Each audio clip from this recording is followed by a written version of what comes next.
Hi friends, இன்றைக்கி நம்ம பொரிக்கடலை powder வச்சு 2 ரெசிபி செய்ய போகிறோம். எப்படி செய்யலான்னு பார்க்கலாம். முதல்ல நம்ம செய்ய போகிறது பொரிக்கடலை பவுடர் சாதம். அடுத்து நம்ம செய்ய போகிறது பொரிக்கடலை துவையல். இது ரெண்டும் எப்படி செய்யலான்னு பார்க்கலாம். இதுக்கு தேவையான பொருட்கள்: பொரிக்கடலை 200 கிராம், மிளகாத்தூள் 4, பூண்டு 7 பல், உப்பு 1/4 டீஸ்பூன். இப்போ நம்ம எப்படி செய்யலான்னு பார்க்கலாம். இதுக்கு முதல்ல பொரிக்கடலை 200 கிராம் எடுத்துக்கோங்க. அந்த பொரிக்கடலையை மிக்சியில் போட்டுக்கோங்க. 4 மிளகாத்தூள் எடுத்து அதை சின்ன சின்ன துண்டாக கிள்ளி போட்டுருங்க.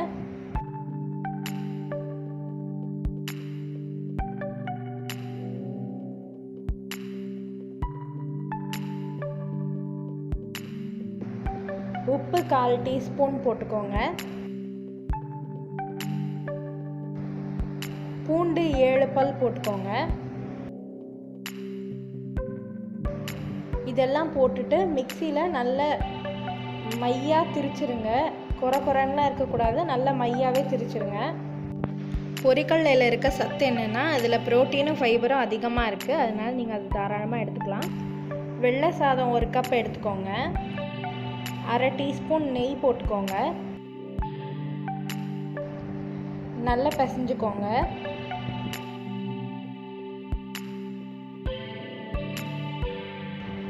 நல்லா பிசைஞ்சதுக்கப்புறம் 1 டீஸ்பூன் பொரிக்கடலை பவுடர் போட்டு நல்லா பிசைஞ்சுக்கோங்க.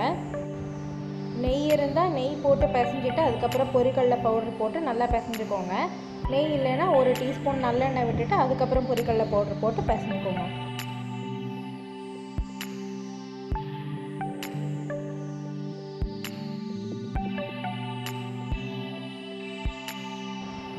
ஃபஸ்ட்டு ரெசிபி பொரிக்கடலை பவுடர் சாதம் ரெடி ஆகிடுச்சு. இப்போ அடுத்து துவையல் எப்படி செய்யலான்னு பார்க்கலாம்.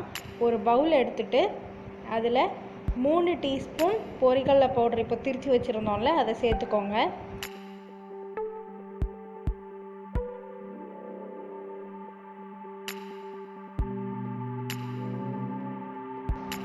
கொஞ்சம் கொஞ்சமாக தண்ணி விட்டு அதை நல்லா கெட்டியாக துவையல் மாதிரி செஞ்சு வச்சுக்கோங்க.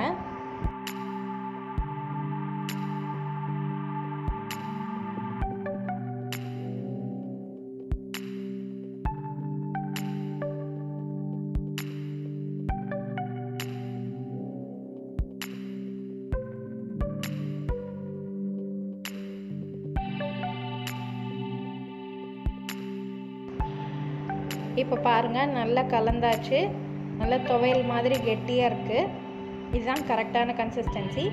இப்போ பொரிக்கடலை துவையல் ரெடி ஆகிடுச்சு. இந்த பொரிக்கடலை துவையல் ஒரு நல்ல சைட் டிஷ்ஷு. எலுமிச்சம்பழ சாதம், புளியோதரை, தயிர் சாதம் இதுக்கெலாம் ரொம்ப நல்ல சைட் டிஷ் இது.